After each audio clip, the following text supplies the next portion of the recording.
that's going to be the game. And congratulations to Bulldog, but I don't think that it's over. TES have shown some great skill in here, and they can come back in the finals match, and I feel like they could still achieve something out there. But now finally, we're gonna find out if iDomina have something to show, because FTW, we've already seen them face off against TES, and right there TES dominated, but iDomina might be on a very similar level since they are coming in from the same league. But at the end of the day, as I mentioned, it's not worth really ranking the teams by their origin, because of them coming in from the Italian scene. I would say that they shouldn't stand a chance, but apparently TES are so much stronger. But it doesn't have to mean that iDomina will be exactly the same. So FTW, still a lot of people rooting for them right here, a lot of fans. So hopefully there will be a chance for them to at least pick up that one map. Yeah, definitely. And that's the next match coming up for us, iDomina versus FTW Esports. And we're just gonna hop into another replay and show you some of the best highlights out of the last game.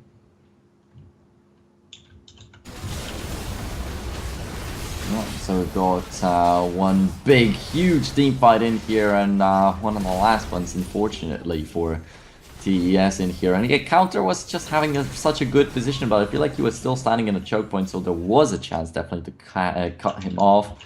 But most of all, it's all been about the wrong people in the wrong places at the wrong time. I mean, the mid laner being inside of the middle of the team fight with the entirety of the enemy team devouring him should not be happening, really. Janna also dying pretty quickly, very quickly right there, not being able to cover up for the Sivir too much. And yeah, it's been about that hyper-mobile team walking into this match, but the hyper-mobility only worked for Sivir, apparently.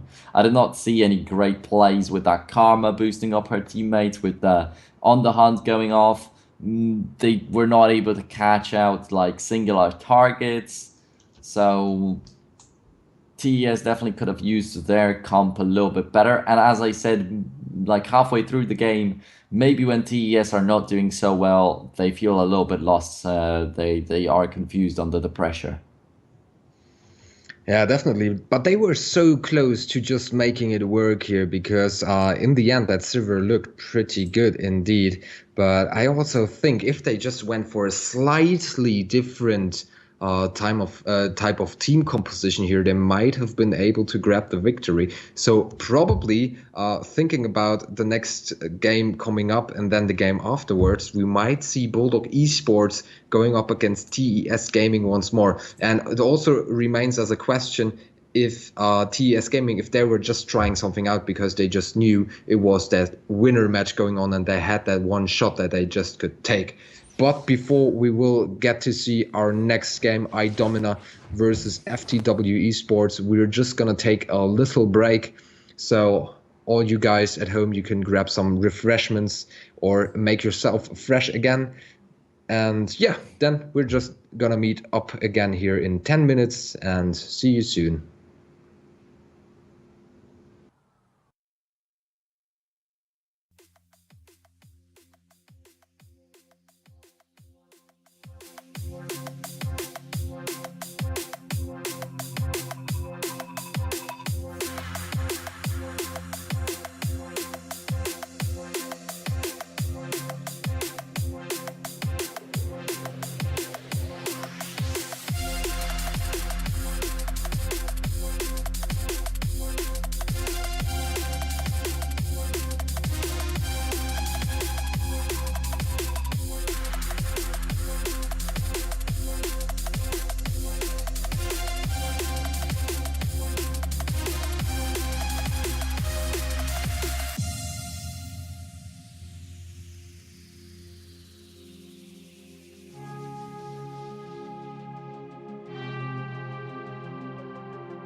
Why should we stay here when we could run free?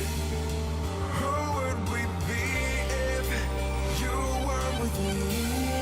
No, I'm never going home again. We're like animals in the dark. Where we live, I make pretend.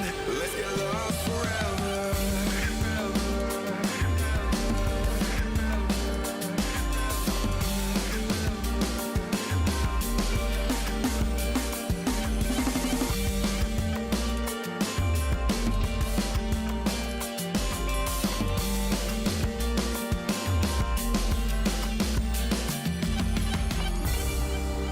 Why should we stay here when we could run free?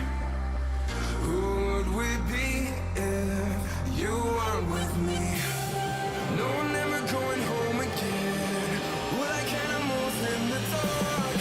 Where we live, I make pretend. We're lost forever. We're lost forever. We're lost forever.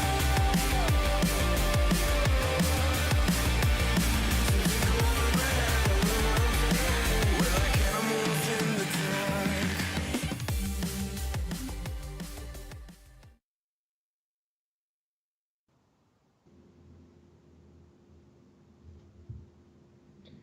And there we are, right back at the last day of the group stage of the Legend series here in League of Legends. And I can see that you at home just did some great betting here on those teams. So we have 373 betties already placed. In this next game, it's going to be iDomina versus FTW Esports, and so far everybody seems to favor FTW, even though they lost their first game against TES Gaming. So Nero, once more, what do you think about this next matchup? Yeah, and in the first matchup, we also said that there were a lot of fans of For the Win already in the chat, and there were a lot of bets in their favor. So I feel like they might have a big fan base out there behind them, but in the first match, they just felt a little bit overwhelmed. But I can also understand that because they were up against TES Gaming, who looked extremely strong at that match against FTW. They also looked pretty nice in the match against Bulldog Esports, and even until the very end, when Bulldog had taken the second Baron, they were just supposed to close out the entirety of the game. TES were still alive. Their 80 carry counter is just breathtaking guy. Just seeing him play that sliver was really nice to experience. And yeah, so overall, this group seems like it has two tough teams already: TES and Bulldog. FTW found themselves a little bit lacking when they faced off against TES, so I would not say they would actually be able to beat Bulldog, but iDomina, we don't know much about them. So if there is supposed to be that one team that's a little bit weaker than TES and Bulldog, it is going to be iDomina alongside with the FTW. And I feel like it's just been the story of the groups this far. Like in Group A, we had Doran's Alpha face off against Alzec Status, and they got pretty close, but not quite there, and they lost, thus giving the first place over to the Czech team. Isaba also, I can't say that they were struggling so much, but in the finals match, they also had a little bit closer of a game where they had to put some effort into finishing it off. In Group C, we had Euronics losing the first game, Game Miser looking like they were the big favorites to win the group, but then Euronics actually put them up against the wall, but it was not such a one-sided finals. And right here, we have two good teams and two others that might not really mean so much. And if that indeed is the story of this group as well, then iDomina and FTW should be a close match. But who will come out on top of that? I cannot yet say. I don't really know what to think about all that. But iDomina seem to be predetermined. They came back. They want to play. So that means they will probably also have something to prove. Yeah, and I also hope that we won't get into any more problems here with iDomina as they forfeited their first match against Bulldog Esports. But maybe they forfeited it for good, because yesterday it was Euronics Gaming who fell down into the losers match, just like iDomina did now, and still made all the way into the group final. So there's nothing lost for iDomina already, but the team that loses in the next game will be eliminated from the tournament completely. So there's a lot on the line and a lot to take into account. Yeah, surely, and we're kicking off with the picks and bans already. So both of these teams should have something real special for this game. As FTW, they'd already shown something. Well, iDomina forfeiting their match might actually be a little bit of a positive thing for them right now, because FTW do not have a lot of info that they could work on. And Thresh is going to be our first ban in here. Waiting for iDomina's reply, and really wondering what these two teams will decide to actually pick up, what the team comps will be, if it will be just a bunch of random champions thrown in right there, or if they will be going for like really constructed team comps, because this far we've seen some protect the carry comps, we've seen some assassin comps and stuff like that. So teams are doing a good job of having an idea walking into the picks and bans. Yeah, definitely. And so far we see a Thresh ban coming out here by FTW Gaming, and they picked that Thresh in their first match. So they're going for some change here on the bot lane, at least. We see another Fiora ban coming in, as this seems to be one of the most popular bans today. Also, the Zac is being banned, and Caitlyn. So mixing it up a little bit. There's still the Lee Sin left for the jungle, and we haven't seen the Graves today, which is also quite popular in the current meta. But the Lulu ban coming in as well. So Fiora and Lulu, they seem to be the targets today for the team. So can you tell us a little bit about that? Why are the people afraid of Fiora and Lulu?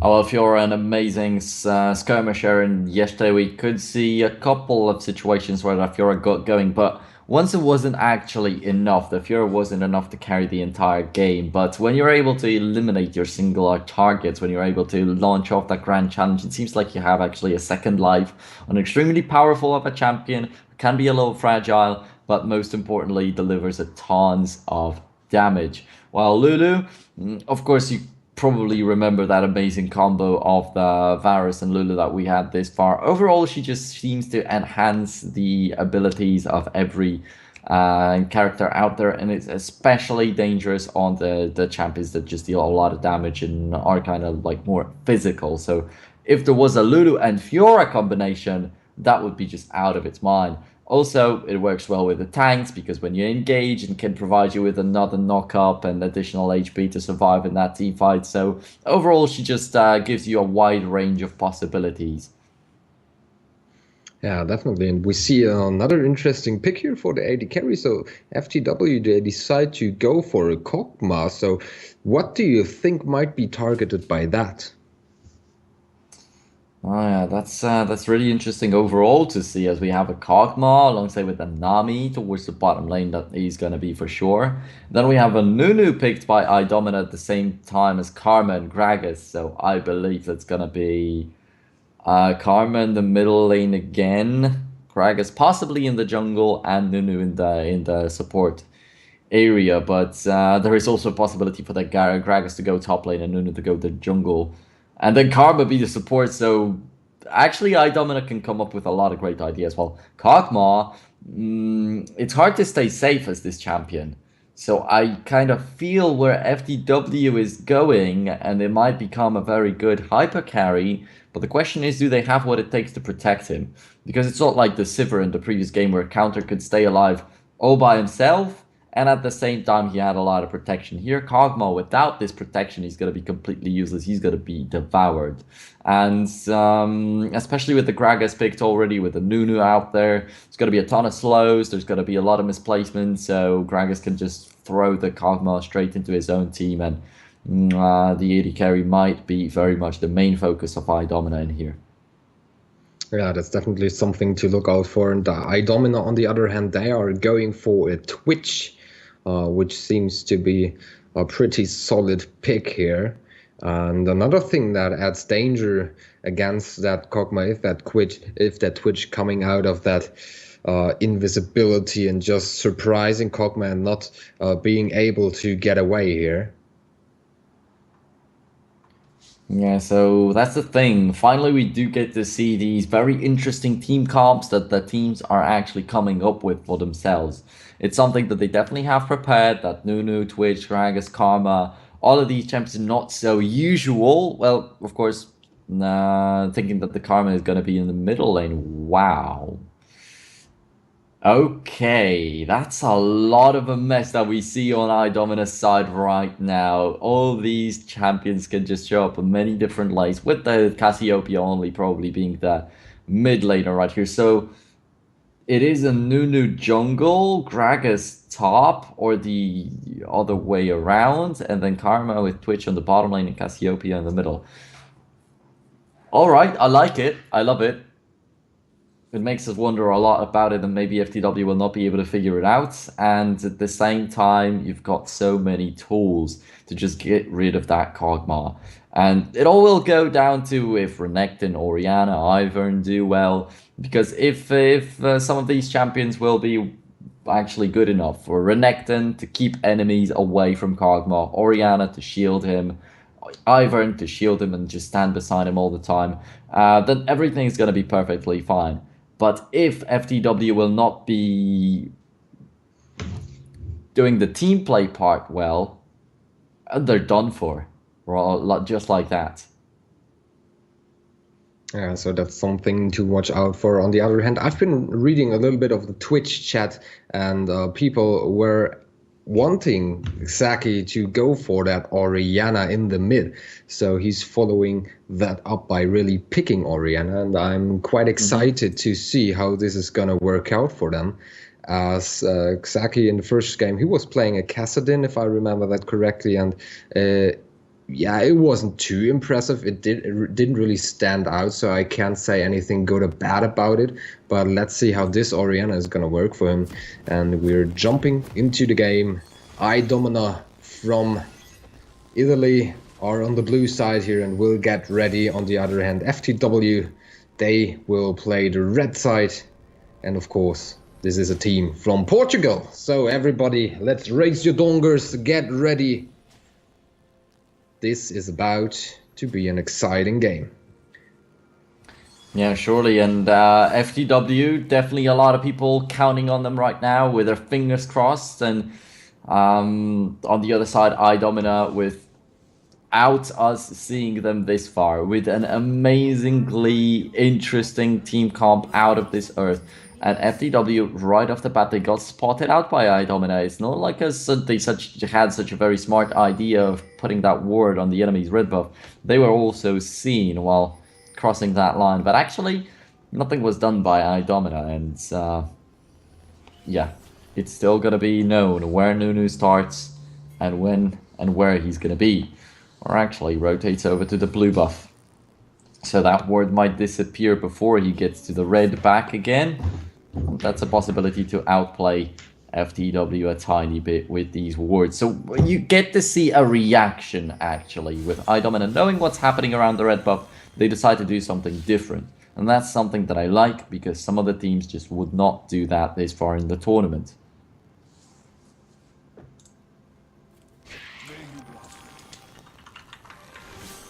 And there we go, the first minions falling here for Kollega, and Zaki already in a little bit of trouble here in the mid lane as he's taking some damage by that opponent's Cassiopeia.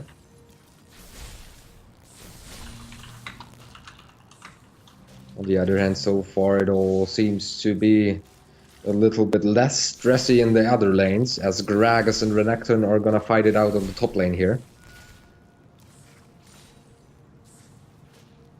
So far, everything is running smoothly. We see a little bit of a push here by Litmus and Plasma Lemon. They're already pushing the first minion wave into the opponent's tower. Well then, overall, right at the bat, Cassiopeia is starting quite fine in the middle lane. In the top lane, though, we see a big advantage of that Renekton over the Gragas. Gragas is pushed into his turret. He's losing a little bit of minions to that tower. And a little bit of pinging. FTW might be preparing themselves... excuse me, this iDomina might be preparing themselves for a gank in the top lane. At least it seems like they planned it, but Nunu actually choosing a different route, possibly trying to invade the enemy jungler a little bit, and now they're going to come in contact in that jungle. Oh, that Kollegas, though, got a good route prepared, and Kima's not going to be able to do anything just yet. So I feel like it's a little bit of time wasted for the Nunu. Kollega just spotted him out as quickly as he walked out of his jungle, and Kima just sacrificed like 20 seconds on walking around. Yeah, and I just learned from the chat that FTW's mid laner's name is pronounced Shaki, so Shaki's still trying to find a way to make it all work out for him here.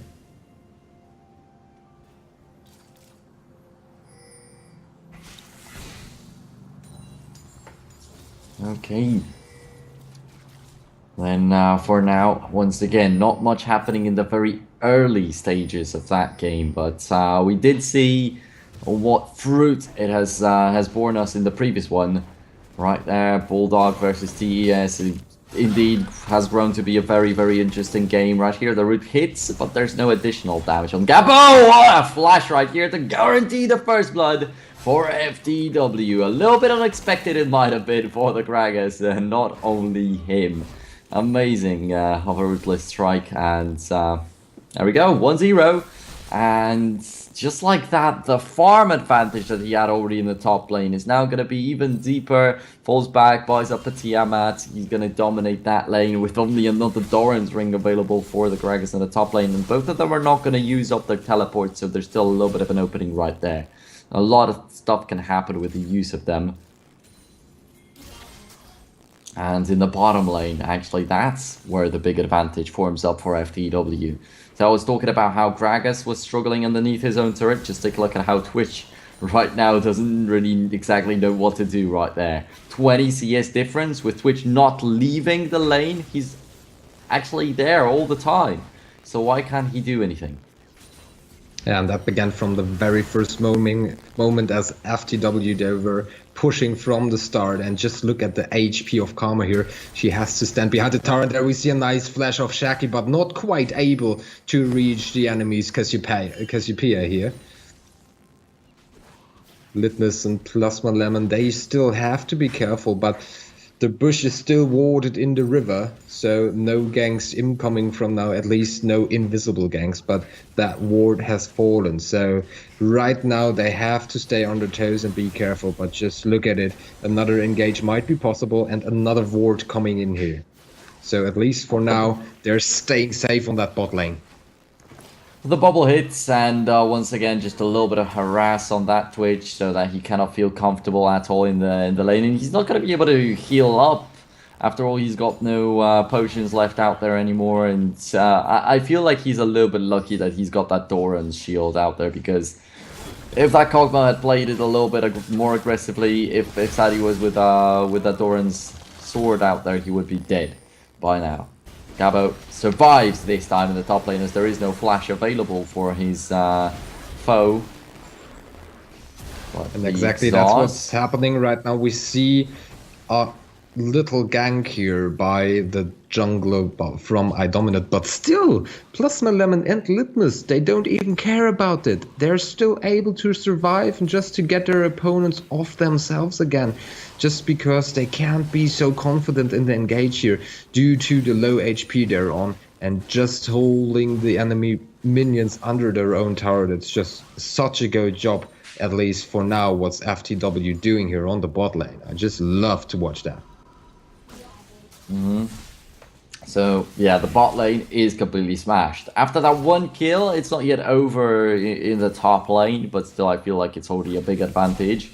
FTW looking real promising in this game, and maybe they just didn't expect the pressure that TES is just gonna force out on them. And next time when they face off against TES, they're gonna do a little bit better. But I'm surely looking forward to the next matches. It seems like we're gonna have actually strong teams in this group also. iDomina didn't show up for the first match, and as I mentioned, they're going for a very tricky team comp in here, and they're not going to have a chance to retry it in the losers brackets because they already started there. Yeah, definitely. They taking that single shot that they're having right at this risky combination, as you just pointed out, and so far it doesn't really clip for them. But there's still time and still a way to come back into this game, as they're just 8 minutes passing. But just look at the goal difference already that's piling up here, and Litmus is gonna engage once more on Horizon here. But Seti not dealing enough damage to grab a kill here. But Plasma Lemon, he has to be careful, so flashing away at least for now. Going back into some safety and still taking damage from that poison. And in the mid lane, Shaki will grab a kill for himself. The League of was even needed there. And a nice tidal wave coming in here by Nami and grabbing another kill also on the bot lane. So FTW really putting on the pressure right now and just going for it.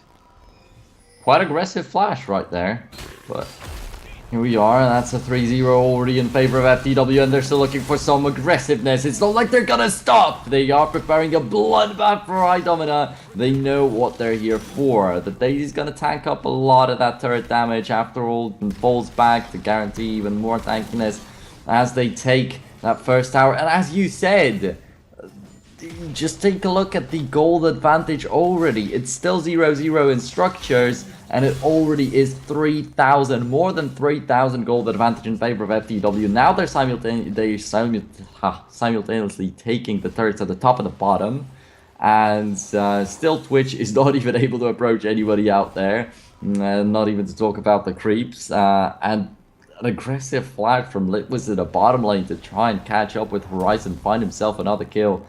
Jesus, FTW are reminding me of some good Chinese League of Legends from Season 3, where it's all been about the fight, it's all been about the kills. They never resigned, no matter what. They've just gone in and tried to kill all their enemies. They are relentless indeed.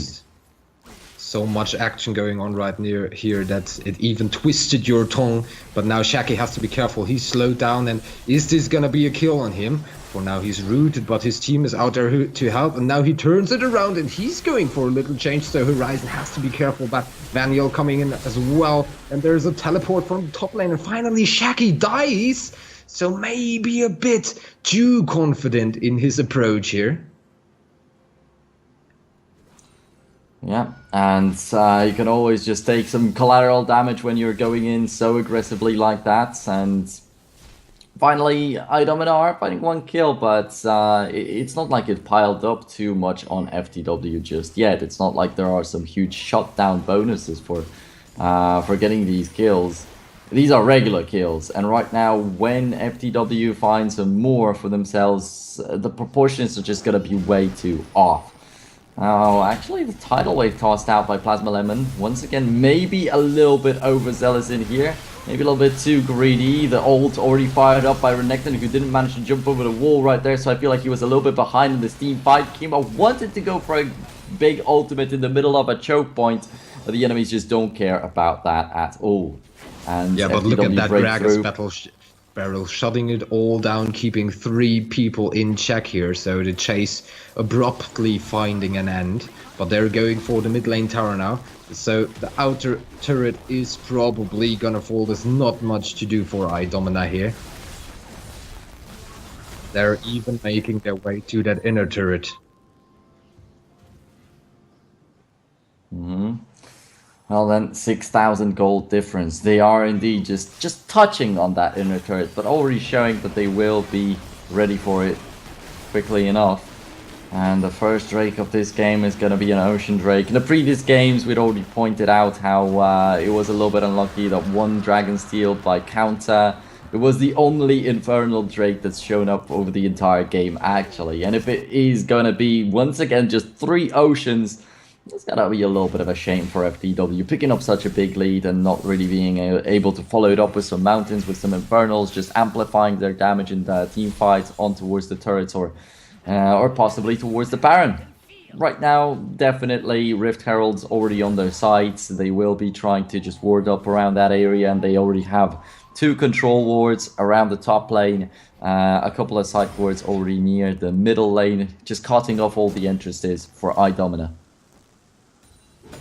And once again, the advantages are growing here for FTW. Shaggy now on the top lane doing his work.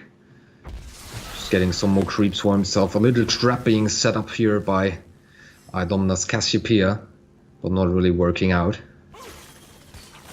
As Kaliga is engaging the Rift Herald. For now, without the help of his teammates, but they're already on their way. Yeah, but there is a little bit of vision for iDomina on it. Yeah, so that might just have been a bait, as they are retreating, going for that red buff instead.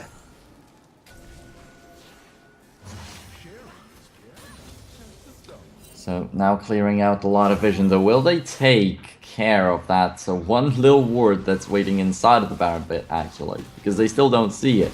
But can iDomina still do anything about it? The Cassiopeia just stays in the top lane, does not move at all, so they're not confident enough to come in and steal it. But that Rift's Herald actually is being killed so close to the wall that it makes me think Kima could even steal it over the wall with a smite if he just wanted to.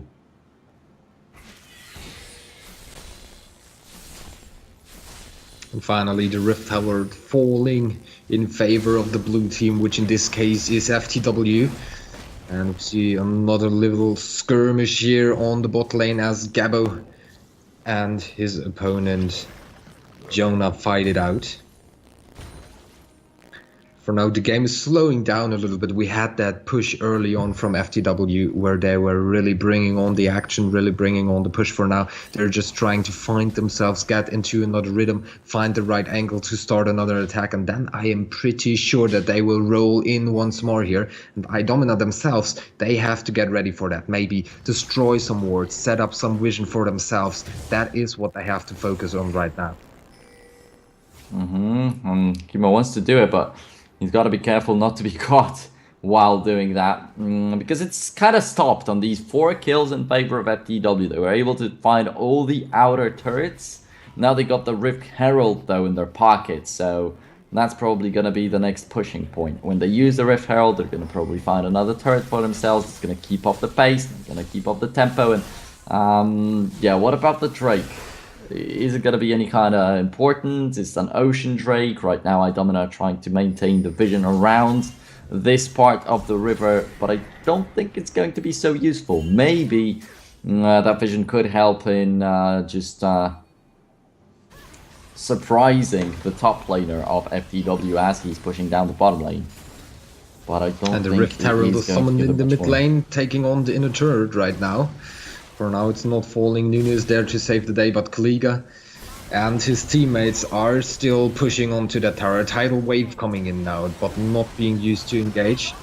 And still that tower remains, and now they have to be careful as Kama uses... Oh! Wow, and Renekton coming in. Jonah from the side grabbing 1 kill, maybe another, not quite able to do so right now. Gabo is still here. Power finally will fall. Plasma Lemon engaging from the right side. Gabo now the only one here in that area. Holding off FTW, at least for now, on taking that in his turret. Yeah, and Sadie finally dying, but I feel like a little bit late. He was perfectly caught out by Ivan from FTW right there, and he should have been instantly dead. But alright, he lived a little bit longer. Still, the turret is taken, the kill is taken, so that's all that matters. And real close with that Aqua Prison. Gabo forced to use his flash to jump away from there. And we remember what last time happened when he tried to use his flash to just run away. Instantly, the Renekton's caught up with him and completely surprised him with the aggressive kind of play. Right now, he's very much exposed to a lot of danger, just as the rest of the Italian team. Sadie's got no summoner spells. Horizon's got no summoner spells. Came out, he just tried to use the ultimate for like the third time to completely zone out the enemies, to try and manipulate the field of this team fight. But his ultimate does nothing. Even if that absolute zero is channeled until the very end, it still does not make it any kind of hider for FTW.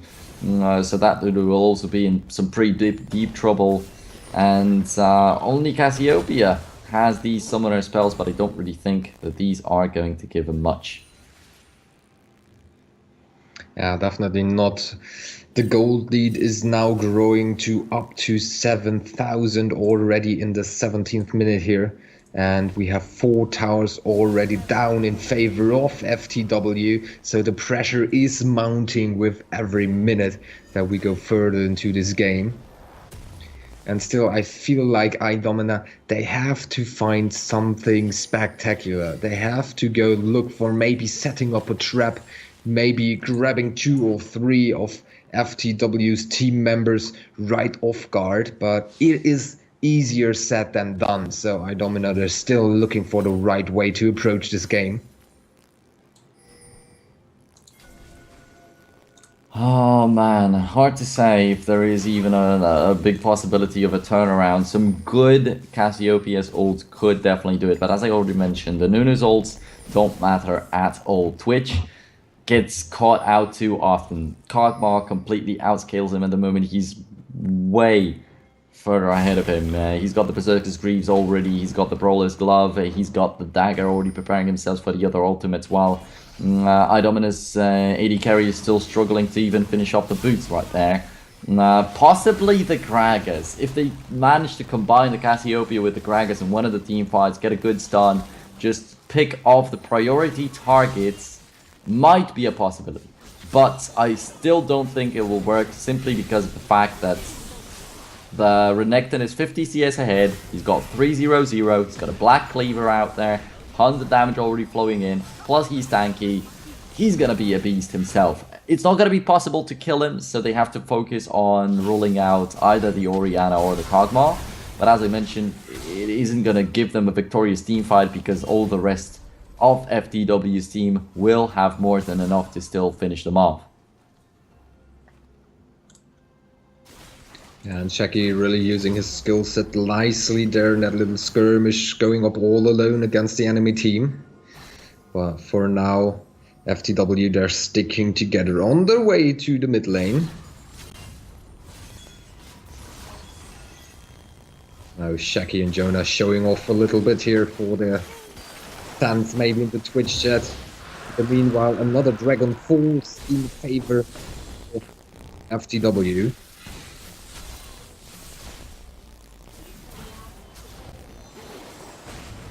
Oh well then, there we go, the explosive cast that I was counting on. Possibly the ultimate that could turn it all around. Does completely nothing yet again. So it really seems just a little bit sad for iDomina. They are at the moment so helpless. Shaki is gonna land another combo on Maniali. Just keep him low in health. And there's already a big possibility that if he gets caught by something by a chance, he'll be dead. Sadie, not sure if that's the greatest idea. Actually, Shaki using the command attack in the wrong way, so he cannot send the ball right on top of that Twitch. But I think that with a full combo, with the shockwave on top of Sadi, it was a possibility to pick him off. Instead, though, he has to run away, but still, he survived. So even with that kind of effort, risking a lot with that Twitch, they were not able to kill off a single member of FTW's team. And iDomina, they are pretty far out right now and try to take a turret themselves. But seeing that bush from Ivan here, they already retreat, and actually that tidal wave not hitting anything here. And they are retreating for now. They know that they are on the back foot, but possibly a Baron fight is coming in, as Litmus is there to just take a look at the area and the surroundings. Jonah, on the other hand, is doing his job on the bot lane, keeping that lane pushed. Never releasing too much pressure from iDomina, which are in a firm grip now by FTW. No. That's going to be a little bit of a focus on towards the Baron, though iDomina do have the Rift Scuttler taken, so it's pretty risky. With the brushes that Kaliga just provides them, it's quite fine. But still a little bit of info lies there over for the Italian team. And they're stacking up. The Gragas is not there though, and in a Baron pit fight, I feel like Gragas is just so important, but he's got a TP, so he might show up in a little bit of time. For now, he's gotta somehow fend off the Renekton that's a complete beast, and I don't think he'll stand a chance in doing that anyway, but well, let's see. Once again, the Baron attempted though. Once it was already cancelled, a little bit of HP was gone. Daisy's falling down already for FTW. I feel like they are starting to miss out these bits of flavor, and it might be getting a little bit too dangerous for them now.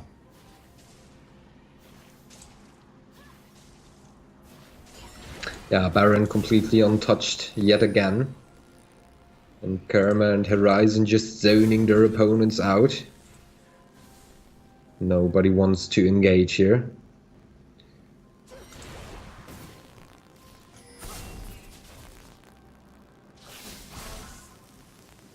Well then, 10,000 gold difference is already closing in right here. It's 9 at the moment, and iDomina already pretty helpless. With that Baron going over to FTW, I feel like we might be getting close to the ending of the game already. But then it was pretty similar in the previous game with Bulldog rolling over TES, but even after the second Baron, slightly struggling to actually finish it off.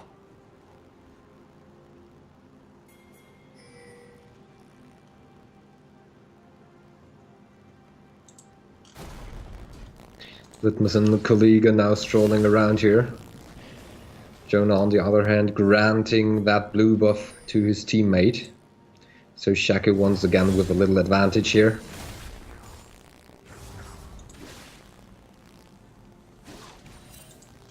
In the meanwhile, the fight seems to be between Renekton and Gragas on that bot lane.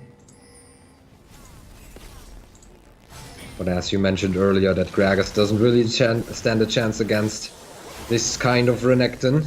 Now possibly an engage here as Karma and the rest are following in. This is a 3 versus 3.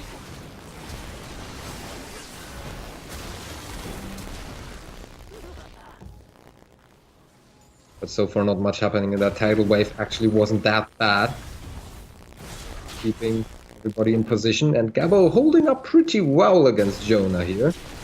It's tanky enough to really take that fight, but now is the time for FTW to take the Baron. At least that's what they feel like.